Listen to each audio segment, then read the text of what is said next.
Hello, curious minds. Welcome to Nerdy Niche, the place where learning is fun, fast, and a little bit nerdy. Make sure you hit the subscribe button and ring the bell icon क्योंकि हर lecture में आपको मिलेंगे cool facts, practice worksheets, and the things you didn't know you needed to know. So let's get into it. आज हमारा respiration का lecture number 2 है, life processes का lecture number 6 है. अगर किसी ने रेस्पिरेशन का फर्स्ट पार्ट मिस किया है तो उसकी लिंक डिस्क्रिप्शन बॉक्स में आपको मिल जाएगी. Please go through it, then only start lecture number 6. Lecture number 6 में आज हम स्टार्ट करेंगे respiration in lower organism, respiration in human, physiology of respiration and respiratory system. आज हम रेस्पिरेशन को ऑल कंबाइंड फॉर्म में कंप्लीट करने का कोशिश करेंगे. ठीक है, आज का लेक्चर बहुत इंपॉर्टेंट है, आपको कुछ इंपॉर्टेंट ट्रिक्स एंड टिप्स भी मिलेंगी. ठीक है, चलिए स्टार्ट करते हैं. सबसे पहले रेस्पिरेशन इन लोअर ऑर्गेनिज्म. कल हमने ये समझा था कि रेस्पिरेशन जो होती है वो बहुत इंपॉर्टेंट होती है हर ऑर्गेनिज्म के लिए, चाहे वो अमीबा हो, चाहे वो मॉस्किटो हो, चाहे वो ह्यूमन हो और चाहे वो फिश हो, है ना. बट हर एक ऑर्गेनिज्म बिना रेस्पिरेशन के नहीं रह सकता है. तो रेस्पिरेशन हमारे लिविंग के लिए, हमारी अर्थ पे सर्वाइवल के लिए एक बहुत क्रूशियल चीज है जो कि हर एक ऑर्गेनिज्म में उनके बॉडी टाइप के अकॉर्डिंग होती है. अब हर ऑर्गेनिज्म के पास तो लंग्स नहीं हो सकते ना. जैसे अमीबा है, अमीबा के पास लंग्स होंगे क्या? अमीबा खुद एक यूनिसेल है भाई, उसके पास लंग्स कैसे हो सकते हैं? तो अलग अलग ऑर्गेनिज्म का अलग अलग रेस्पिरेटरी सिस्टम होता है. वो अलग अलग ऑर्गन से अपने बॉडी टाइप के अकॉर्डिंग रेस्पिरेशन करते हैं. सबसे इजीएस्ट वे ऑफ रेस्पिरेशन है स्किन. ये लोअर ऑर्गेनिजम्स में होता है, जैसे कि अर्थवर्म्स. ठीक है, अर्थवर्म के पास किसी ने लंग्स देखे हैं? बताओ, किसी ने देखे हो तो मुझे जरूर बताना. ठीक है, अर्थवर्म के पास किसने देखे हैं? मैंने तो नहीं देखे, है ना. तो अर्थवर्म क्या होते हैं? अर्थवर्म अपनी स्किन से क्या करेंगे? रेस्पिरेशन करेंगे. एक्सचेंज ऑफ गैसेस होगा, पर किससे होगा? स्किन से होगा. ठीक है. सिमिलरली जो फिशेस रहेंगी, फिशेस के पास लंग्स नहीं होते हैं. वो रेस्पिरेशन किस ऑर्गन के थ्रू करते हैं? जी, ये मेरी एक फिश है. शेप पर नहीं जाना, ठीक है. क्या है शेप, मैं इतना अच्छा नहीं बना पाऊंगी. हाँ, तो वाटर वो माउथ से लेती है. हर वक्त आप देखेंगे फिश का मुंह खुला रहता है ना. वो एकदम पाउट पाउट टाइप का बनाती रहती है, फिशी फिशी फेस, जो आजकल पाउट करने अपन बनाते हैं ना, उस तरीके का फेस वो बार बार बनाती है. तो उससे वो पानी कहाँ ले रही है? मुंह के अंदर. और उसके पास आप उसके स्किन पर देखेंगे, इस पोर्शन पर कुछ गिल्स होते हैं, है ना, कुछ स्लिट टाइप ऑफ चीज होती है. तो यहाँ से वो पूरा पानी लेती है और यहाँ गिल्स के थ्रू निकाल देती है. अब पानी लेना और निकालना क्यों कर रही है? क्योंकि इन वाटर, ठीक है, वाटर के अंदर डिसॉल्व्ड ऑक्सीजन होता है. क्या होता है? डिसॉल्व्ड ऑक्सीजन होता है. ठीक है, तो ये डिसॉल्व्ड ऑक्सीजन उसको हेल्प करता है. किस लिए? किस लिए हेल्प करता है डिसॉल्व्ड ऑक्सीजन उसको? ताकि वो रेस्पिरेशन कर पाए. तो ये डिसॉल्व्ड ऑक्सीजन यानी घुला हुआ ऑक्सीजन जो पानी में है, ये मुंह के थ्रू लेती है, गिल्स के थ्रू निकाल लेती है और वहीं पे एब्जॉर्प्शन हो जाता है. वहीं अगर हम इंसेक्ट्स की बात करें तो इंसेक्ट्स के पास में स्फेरिकल्स होते हैं. ठीक है, ईयर्स होल्स होते हैं उनकी पूरी बॉडी में. ठीक है, जैसे ग्रास हॉपर है, ग्रास हॉपर की बॉडी में कुछ इस तरीके के सेक्शंस आपको देखने के लिए मिल जाएंगे. ये होल्स होते हैं. ठीक है, एयर होल्स होते हैं. ये बॉडी के अंदर एयर एक्सचेंज को करवाते हैं. तो इनके अंदर ट्रैकियल सिस्टम होता है. कौन सा सिस्टम होता है? ट्रैकियल सिस्टम होता है. ठीक है, और ये ब्लड वेसल से कनेक्टेड होते हैं, तो ये गैसेस एक्सचेंज बहुत अच्छे से कर देते हैं. वहीं कुछ ऑर्गेनिज्म है जो पानी पर भी रहते हैं और टेरेस्ट्रियल भी रहते हैं, यानी कि लैंड पर भी रहते हैं. तो उनका मोड ऑफ रेस्पिरेशन अब क्या होगा? जब पानी में रहेंगे तब तो लंग्स काम नहीं करेंगे, तो उस समय वो अपनी मॉइस्ट स्किन से क्या करते हैं? रेस्पिरेशन करते हैं. और जब वो लैंड पर रहते हैं तो उनके लंग्स काम करते हैं. ये एम्फीबियंस होते हैं.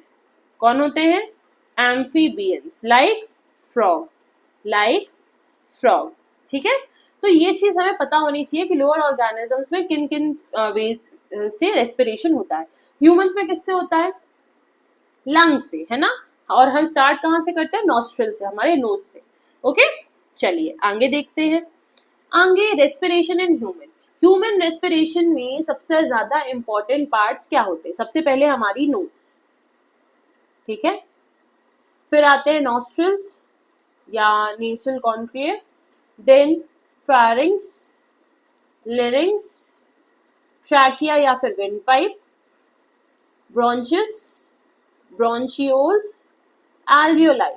ब्रोंचेस ब्रोंचियोल्स कहाँ, मतलब ब्रोंचेस और ब्रोंचियोल्स और एल्वियोलाई ये आपको कहाँ मिल जाएंगे? लंग्स में। किस में मिलेंगे? लंग्स। मेन हमारा रेस्पिरेटरी ऑर्गन क्या है? लंग है।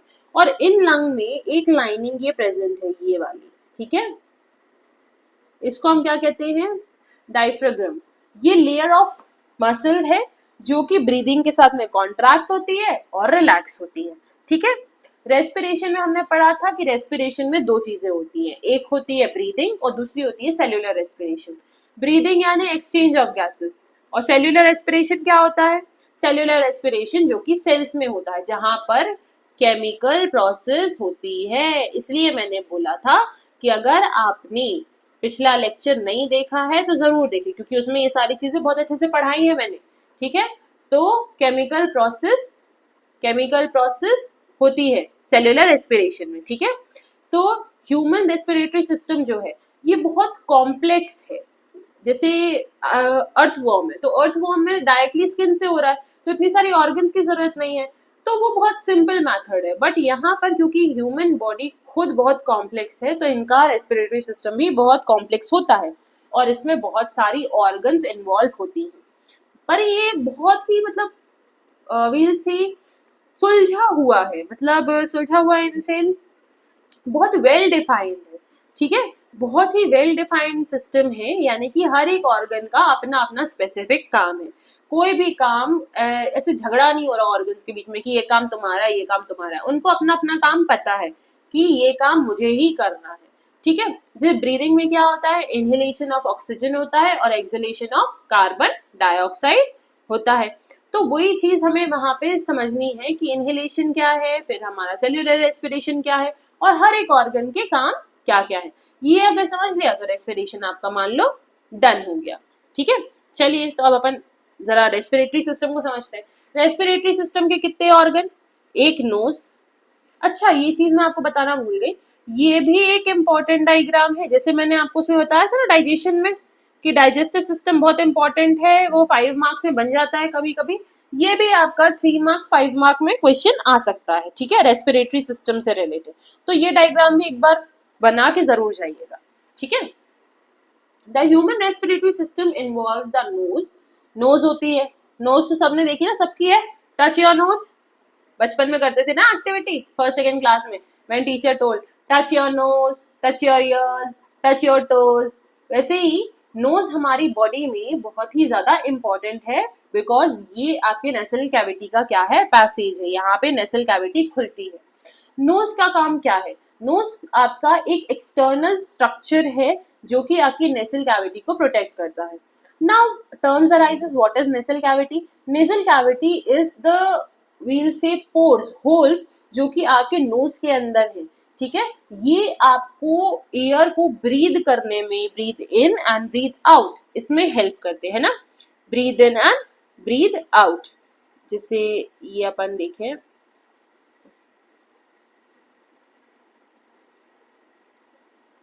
ठीक है, हाँ, तो ये breathe in and breathe out करने में हेल्प करते हैं। अब जो नोस्ट्रल्स रहती है उनके अंदर आप देखोगे कि हेयर्स होते हैं ना। इन हेयर्स का काम क्या होता है? क्यों होते हैं? क्या जरूरत है इन हेयर्स की? हम दिन भर अलग अलग एनवायरमेंट में रहते हैं। कभी हम बहुत पोल्यूशन में रहते हैं, कभी हम बहुत ही साफ एनवायरमेंट में रहते हैं। किसी दिन घर में दिवाली की सफाई चल रही होती है तो मम्मी ने पंखा साफ करने चढ़ाया हुआ रहता है। कभी हम चक्की पे आटा पिसाने चले जाते हैं, है ना। तो हम अलग अलग एनवायरमेंट से होकर गुजरते हैं। इन एनवायरमेंट्स में एक चीज कॉमन है कि डस्ट पार्टिकल्स आसानी से आपके अंदर जा सकते हैं, आपके रेस्पिरेटरी सिस्टम के अंदर जा सकते हैं। कुछ जर्म्स होते हैं जो कि आके आपके रेस्पिरेटरी सिस्टम में जा सकते हैं। तो इसी चीज को अवॉइड करने के लिए ये हेयर्स होते हैं। ये हेयर्स इन पार्टिकल्स को वहीं रोकने का काम करते हैं, ये इन्हें वहां रोकते हैं और इसी वजह से जो नोज होती है, ठीक है, वो स्नीज आउट करती है। जैसे थोड़ी सी भी डस्ट चली जाए तो आपको छींके आने लगती है, ठीक है, कई लोगों को छींके आती है, कई लोगों को पोलन ग्रेन से एलर्जी होती है, कई लोगों को डस्ट एलर्जी होती है। तो ऐसा क्यों होता है? क्योंकि ये इसे अंदर जाने ही नहीं देते, इन्हें पुश आउट कर देते हैं हेयर्स, ठीक है। फिर फेरिंग्स होता है, pharynx just below the nasal cavity होता है। इसके बाद में लेरिंग्स होता है। लेरिंग्स क्या होता है? लेरिंग्स इज दैट इज आपका वोकल कॉर्ड है ना, वॉइस, आपकी वॉइस जहां से आ रही है। ट्रैकिया या विंड पाइप क्या होता है? ट्रैकिया या विंड पाइप क्या होता है? विंड पाइप जहां से लंग्स में विंड जाती है लायरिंग्स से होके, ठीक है। ब्रोंचियाई, ब्रोंचियाई ट्रैकिया के दो ओपनिंग्स हैं, ठीक है, ये ट्रैकिया है, ये ब्रोंचियाइज है, ठीक है। ब्रोंचियाई लंग्स के अंदर ब्रोंचियोल्स में ओपन होते हैं, ये ब्रोंचियोल्स है जो अपन बोलेंगे ब्रांचेस टाइप ऑफ स्ट्रक्चर रहता है, ठीक है। और इनमें छोटे छोटे स्ट्रक्चर्स होते हैं जिनको हम एल्वियोलाई कहते हैं। क्या कहते हैं? एल्वियोलाई कहते हैं। एल्वियोलाई कुछ ऐसी दिखती है, ऐसी, ठीक है, कुछ इस तरीके से एल्वियोलाई दिखेंगी, ठीक है, ये एल्वियोलाई होती है। तो ये सारी चीजें आपके बॉडी में प्रेजेंट होती हैं, किसमें? रेस्पिरेटरी सिस्टम में। ब्रोंचिया और एल्वियोलाई आपके लंग्स के अंदर होंगी, ठीक है, यही दोनों चीजें लंग्स के अंदर प्रेजेंट होंगी। ब्रीदिंग करने में हेल्प कौन कौन करता है? लंग्स हेल्प करते हैं, ठीक है। लंग्स को प्रोटेक्ट करने का काम कौन करता है? रिब केज, ठीक है। रिब केज जो बाहर आपके बॉडी में स्केलेटल सिस्टम का पार्ट है, वो लंग्स को प्रोटेक्ट करने का काम करता है। लंग्स के नीचे एक लेयर ऑफ मसल्स होती है, ठीक है, एक लेयर ऑफ मसल होती है जिसको हम डायफ्राम कहते हैं, ठीक है। जैसे ही आप सांस लेते हो, ब्रीदिंग एक्सरसाइज करते थे ना हम स्कूल में, आज भी करते होंगे, अभी योगा वगैरह करवाते हैं कई स्कूल्स। तो जैसे हम ब्रीद इन करते हैं तो हमारे लंग्स बहुत एक्सपैंड हो जाते हैं, तो ये डायफ्राम के लेयर को नीचे पुश कर दिया जाता है, तो ये फ्लैट हो जाती है, ठीक है। और जैसे ही आप ब्रीद आउट करते हैं ये रिलैक्स होती है, तो अपने ओरिजिनल शेप में चली जाती है। जस्ट लाइक यू पीपल, जैसे ही टीचर आता है स्ट्रेट बैठना पड़ता है, मैथ्स वाले सर आए बहुत ज्यादा डांटते हैं भैया, तो इनके सामने सीधे ही बैठो, नहीं तो अभी अपनी शामत आ जाएगी। बट वहीं पे अगर पीटी वाले सर आते तो रिलैक्स हो जाते कि अरे यार पीटी वाले सर है, अपने वाले सर है, तो वहां पे अपन रिलैक्स हो जाते हैं, तो अपन अपने ओरिजिनल शेप में वापस चले जाते हैं। यही सेम चीज लंग्स के साथ होती है, जैसे ही आप हवा लेते हो, इनके ऊपर प्रेशर डालते हो, ये एक्सपैंड हो जाता है, ठीक है, कॉन्ट्रैक्ट हो जाता है। और जैसे ही आप क्या करोगे? ब्रीथ को आउट करोगे, तो आपकी बॉडी क्या हो जाएगी? आपके लंग्स जो है वापस ओरिजिनल शेप में चले जाएंगे और ये लेयर ऑफ मसल भी डोम शेप की हो जाएगी, ठीक है। तो यही आपका पूरा व्हील सी रेस्पिरेटरी सिस्टम होता है, ठीक है। यहाँ पर एक्सचेंज ऑफ गैस होता है, और एक्सचेंज ऑफ गैस कौन करता है? बताओ भाई, एक्सचेंज ऑफ गैस कौन करता है? बोलो मैम, लंग्स। अरे हाँ, मुझे भी पता है भाई, लंग्स करते हैं, बट लंग्स के अलावा भी एक ऑर्गन है, ठीक है, लंग्स के अंदर, दैट इज एल्वियोलाई। एल्वियोलाई का सरफेस एरिया आप देखो बहुत बड़ा है, क्योंकि ये ब्लड वेसल से घिरा हुआ है। किससे घिरा है? ब्लड वेसल से। तो ब्लड वेसल में ये ऑक्सीजन देने का काम करेगा और ब्लड वेसल इसे कार्बन डाइऑक्साइड देने का काम करेंगे, ये पूरी बॉडी से लेके आएंगी, ठीक है। तो इस तरीके से इनमें गैसियस एक्सचेंज होता है। एल्वियोलाई की सरफेस बड़ी इसीलिए होती है ताकि गैसियस एक्सचेंज ज्यादा अमाउंट में हो पाए। जैसे स्मॉल इंटेस्टाइन में विलाय थी, विलाय का काम क्या था? ज्यादा सरफेस एरिया देना एब्जॉर्प्शन के लिए। सिमिलरली यहाँ पर इनका काम क्या है? ज्यादा सरफेस एरिया देना गैसियस एक्सचेंज के लिए, ठीक है, समझ में आया? ओके, चलिए फिर अपन नेक्स्ट स्लाइड पे चलते हैं। इधर तक आपको समझना, जो भी डाउट हो प्लीज कमेंट सेक्शन में पूछिए, बिकॉज जितना आप मेरे काम को रिकॉग्नाइज करेंगे, मुझे लाइक्स बताएंगे, मुझे प्यार देंगे, उतना मुझे पता चलेगा, उतना मुझे मोटिवेशन आता है। Please keep motivating me as well people, है ना। चलिए फिजियोलॉजी एंड रेस्पिरेशन अब पढ़ते हैं। फिजियोलॉजी क्या होती है? फिजियोलॉजी मतलब पूरा ऊपर से नीचे फिजिकल केमिकल प्रोसेस जो भी रेस्पिरेशन में हो रही है उनको हम एक ओवरव्यू करेंगे। तो फिजियोलॉजी इन ह्यूमंस में जैसे अपन देखे रेस्पिरेशन, तो ब्रीदिंग जो होती है ये एक तो इनहेलेशन होता है और एक्सहेलेशन होता है, सांस लेना और सांस छोड़ना। सांस लेने छोड़ने पर सबसे ज्यादा असर किस पर पड़ता है? लंग्स पर और डायफ्राम पर, है ना। साथ ही साथ रिब केज इससे अटैच रहता है। तो जो डोम शेप का डायफ्राम है ये कॉन्ट्रैक्ट करता है और रिलैक्स करता है। जब आप सांस लेते हो तो कॉन्ट्रैक्ट करके ये फ्लैट हो जाता है। कैसा हो जाता है? फ्लैट। और जो रिब केज होती है वो एक्सपैंड हो जाती है। सांस लीजिए आप अच्छी गहरी, देखा एक्सपैंड हुआ ना। पर वहीं पे जैसे ही आप ब्रीथ को रिलीज करोगे, जैसे अभी कर रहे हैं, तो इस कंडीशन में क्या होता है? इस कंडीशन में जो लंग्स होते हैं वो आपके स्मॉल इन साइज हो जाते हैं, क्योंकि अब जो भी हवा हमने ली थी एटमॉस्फेयर से वो हमने रिलीज आउट कर दी, तो इस लंग्स का साइज स्मॉल हो गया। तो जो डायफ्राग्राम कॉन्ट्रैक्ट हुआ था वो वापस से किस शेप का हो गया? डोम शेप का हो गया। और रिब केज वापस से कैसा हो गया? कॉन्ट्रैक्ट करके छोटा हो गया।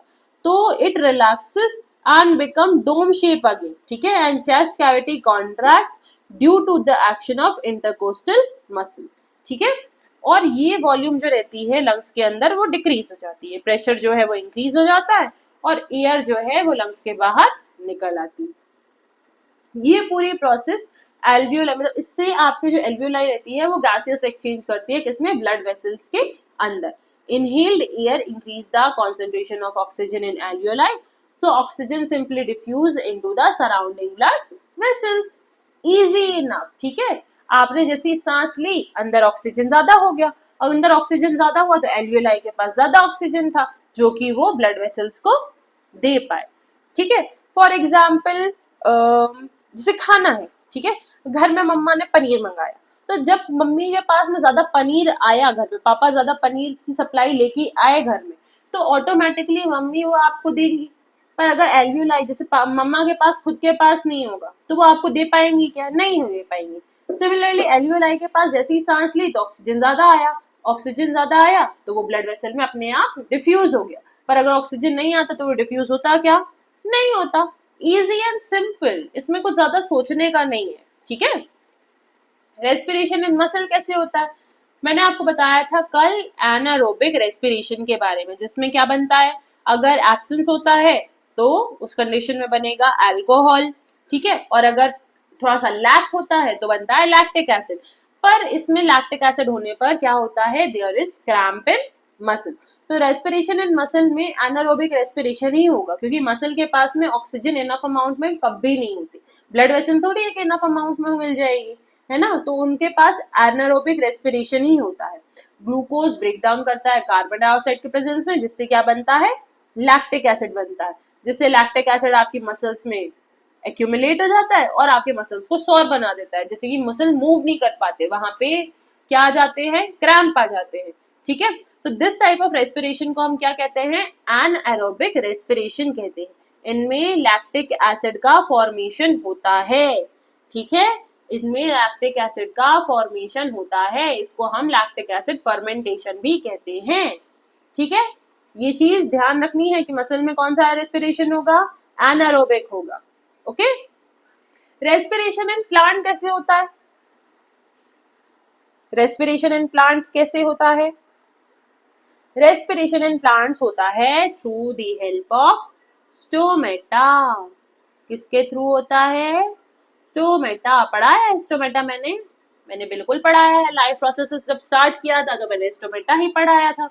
स्टोमेटा क्या होते हैं? Stomata are small pores present downside of the leaf. जैसे लीफ का अपर पोर्शन है तो उसकी जो पीछे वाला पोर्शन होगा ना, इस पोर्शन पर स्टोमेटा आपको बहुत लार्ज अमाउंट में देखने के लिए मिल जाएंगे, ठीक है। ये लीव्स में ही होते हैं और इनमें स्मॉल स्मॉल पोर्स होते हैं जो कि गैसेस एक्सचेंज को फैसिलिटेट करते हैं, यानी कि कार्बन डाइऑक्साइड का इनटेक एंड ऑक्सीजन का क्या? रिलीज। तो ये आपका क्या तरीका होता है? क्या होता है? रेस्पिरेशन इन प्लांट्स होता है। अनलाइक एनिमल्स एंड ह्यूमंस, ये इनके पास में गैसेस एक्सचेंज के लिए कोई स्पेशल ऑर्गन सिस्टम नहीं होता है, ठीक है। जैसे एनिमल्स के पास में, ह्यूमंस के पास में स्पेशल ऑर्गन सिस्टम है, इनके पास में स्पेशल ऑर्गन सिस्टम नहीं होता है। इनके पास सिर्फ स्टोमेटा होते हैं। क्या होते हैं? स्टोमेटा, ठीक है। क्या होंगे? स्टोमेटा होंगे। इनके पास और भी कोई चीज प्रेजेंट नहीं होगी। This are involve in gaseous exchange, ठीक है। और ये अपने पूरे बॉडी पार्ट्स जहां भी स्टोमेटा होंगे वहां से गैसेस एक्सचेंज करेंगे। ये अपने रूट से भी करेंगे, ये लीफ से भी करेंगे, ये स्टेम से भी करेंगे। ये इनका रेस्पिरेशन बहुत कम अमाउंट में होता है, मतलब बहुत धीरे धीरे होता है, पर होता पूरे बॉडी पार्ट से है, ठीक है। तो यहाँ पर रेस्पिरेशन इन प्लांट्स किसके थ्रू होता है, स्टोमेटा के थ्रू होता है। ट्रांसपिरेशन क्या होता है, ट्रांसपिरेशन क्या होता है,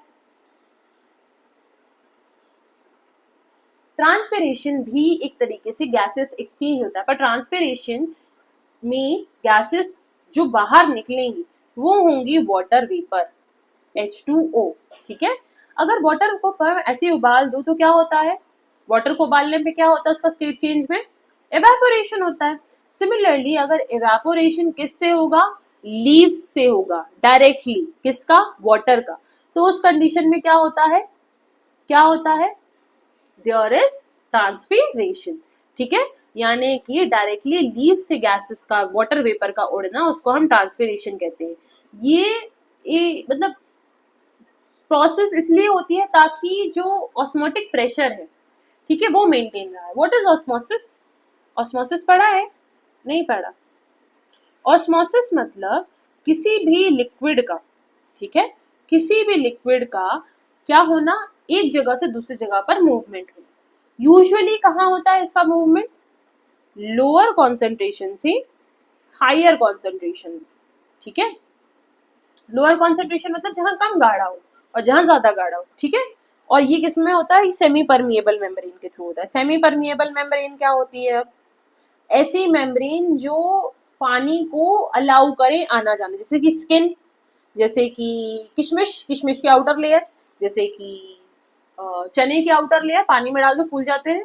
ये सब ट्रांसपेरेंट मतलब ऑस्मोसिस का पार्ट है। ऑस्मोसिस क्या होता है, किसी भी चीज का जैसे फूल जाना, उसको हम ऑस्मोसिस कहते हैं, ठीक है।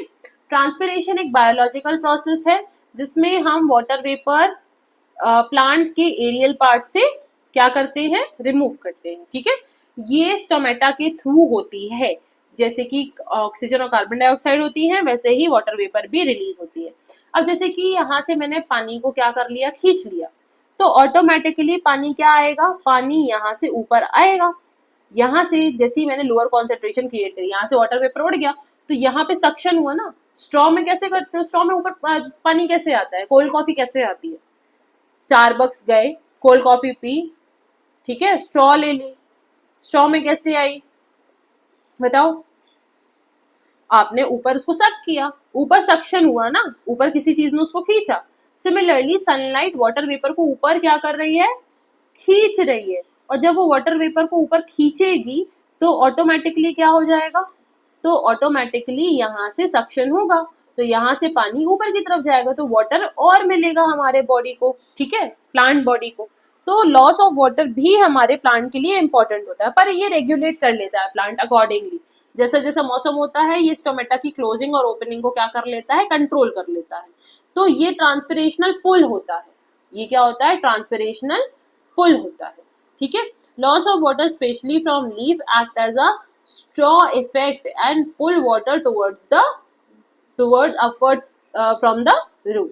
Transpiration also act as an excretory mechanism in plant as it help to get rid of excess water, extra amount of water को खींच लेता है, ठीक है। तो अब लंग्स ही क्यों, प्लांट तक समझ में आया सबको, प्लान तक कोई भी डाउट हो तो प्लीज पूछ लेना आप कमेंट सेक्शन में, ठीक है। मैं कभी भी ऐसा नहीं करती, मैं कमेंट सेक्शन में आंसर नहीं। अब हमने ये सब पढ़ा, तो हमारे बॉडी में लंग्स ही क्यों, क्योंकि जैसे कि अब मैंने आपको बताया यूनिसेलुलर ऑर्गेनिजम्स होते हैं, जैसे कि पैरामीशियम है, अमीबा है या बैक्टीरिया है, तो इनकी जनरल बॉडी सरफेस से ऑस्मोसिस हो जाती है। जैसे मैंने ऑस्मोसिस अभी आपको पढ़ा है, ऑस्मोसिस यानी लोअर कंसंट्रेशन से हायर कंसंट्रेशन, ठीक है। तो यहाँ पे क्या हुआ, आसानी से गैसेस एक्सचेंज हो जाता है, ठीक है। लोअर और जो ऑर्गेनिज्म रहते हैं उनमें आसानी से, जैसे स्किन है या फिर गिल्स है या फिर स्फेरिकल्स है, तो इनके थ्रू आसानी से इनका क्या हो जाता है, रेस्पिरेशन हो जाता है। पर जो ह्यूमंस रहते हैं, ठीक है, वो बहुत कॉम्प्लेक्स हो चुके हैं। एवोल्यूशन के साथ साथ हम भी एक्चुअल में अराइज तो पूरा बैक्टीरिया से है, पर अब हम धीरे समय के साथ साथ कैसे हो गए, बहुत कॉम्प्लेक्स हो गए, हमारे बॉडी में बहुत सारे फंक्शंस करने की क्षमता है। तो अब एक पर्सन, जैसे मान लीजिए एक घर है, ठीक है, तो घर में एक लेडी तो पूरा काम, जैसे मैं मान लीजिए एक पर्सन है, मैं हॉस्टल में रह रही हूँ, तो मैं हॉस्टल में जब खुद के लिए रहूंगी, एक कमरे का घर होगा, तो एक कमरे के घर में I can do every work. ठीक है, मैं ही कपड़े धो सकती हूँ, मैं ही खाना बना सकती हूँ, मैं ही अपने कपड़े तह लगा के रख सकती हूँ, मैं ही पढ़ सकती हूँ। तो मैं मल्टीपल काम उस समय कर सकती थी क्योंकि मेरे पास एरिया छोटा था। अब मुझे एक बड़े उसमें रख दो, क्या, मल्टी स्टोरी बिल्डिंग में, 5 फ्लोर का घर है, 5 फ्लोर के घर में अब मैं घूमू पूरे में, नाचू, है ना, तभी तो काम होगा, नहीं तो काम होगा क्या, नहीं होगा। तो वहां मुझे क्या चाहिए पड़ेगी, हेल्प चाहिए पड़ेगी। सिमिलरली जैसे जैसे ऑर्गेनिज्म की बॉडी जो है वो कॉम्प्लेक्स होती जाती है, बढ़ती जाती है, तो उसके फंक्शन में उसे डिवाइड करने पड़ते हैं, एक ऑर्गन पूरे काम नहीं कर पाता है। तो इसलिए लंग्स हमारी बॉडी के लिए बहुत इंपॉर्टेंट होते हैं, क्योंकि ये हमारी बॉडी के लिए क्या कर रहे हैं, सेग्रीगेट कर रहे हैं टास्क को बांट रहे हैं। तो ह्यूमन की रिक्वायरमेंट जो होती है ऑक्सीजन के लिए डेली बेसिस पर, उसको फुलफिल करने के लिए उसे लंग्स की जरूरत होती ही होती है। ठीक है, तो यहाँ पे क्या प्रोसेस यूज होती है, डिफ्यूजन। डिफ्यूजन मैंने क्या पढ़ाया था, हायर कंसंट्रेशन से लोअर कंसंट्रेशन। ठीक है, लोअर से हाई को कहते हैं ऑस्मोसिस, और हाई से लो को कहते हैं डिफ्यूजन। इसमें कंफ्यूज नहीं होना, ठीक है। लो से हाई, किशमिश फूल गई, ऑस्मोसिस, ठीक है, और खुशबू फैल गई, डिफ्यूजन, ठीक है। किशमिश फैल गई, हायर कॉन्सेंट्रेशन में लिक्विड भर गया, किशमिश के अंदर भरा ना, किशमिश के अंदर बहुत शक्कर थी, शक्कर हायर कॉन्सेंट्रेशन, पानी लोअर कॉन्सेंट्रेशन, तो पानी कहाँ गया, पानी से किशमिश के अंदर, ऑस्मोसिस हुई। वही डिफ्यूजन, हायर कॉन्सेंट्रेशन से लोअर कॉन्सेंट्रेशन। मम्मी ने खूब अच्छी मस्त मैगी बनाई है, तो मैगी की हवा कहाँ गई, मेरे पास तक आई, तो जहां से हवा थी वहां से बिल्कुल जहां पर खुशबू नहीं थी वहां तक वो हवा आई, हायर कॉन्सेंट्रेशन से लोअर कॉन्सेंट्रेशन। ठीक है, तो एल्वियोलाई जो लंग्स में होती हैं वो क्या करती हैं, वो गैसेस एक्सचेंज का काम करती है ब्लड वेसल के साथ में। तो लंग्स की हर एक कंपोनेंट का अपना अपना काम है जो कि हमारी बॉडी की रिक्वायरमेंट को पूरा करता है। ठीक है, इतनी बात समझ में आई, आई होप समझ में आई, अगर नहीं आई तो यू कैन टेक। ठीक है, तो आज रेस्पिरेशन हम यहाँ पर खत्म करेंगे। अगर रेस्पिरेशन समझ में ना आया हो, कोई टॉपिक ऐसा लग रहा हो आपको कि इस पे एक वीडियो और बननी चाहिए, ठीक है, क्योंकि मैं ओवरव्यू के साथ में काम कर रही हूँ, आपको एक एक चीज डिटेल में पढ़ा तो रही हूँ, पर अगर कुछ छूट जाता है जो आपको लगता है कि इसके बारे में एक वीडियो और आ सकता है, तो आप इसको कमेंट सेक्शन करके बताइए, so that I will just make one more video on that. ठीक है, till then keep learning, have fun, have a nice day.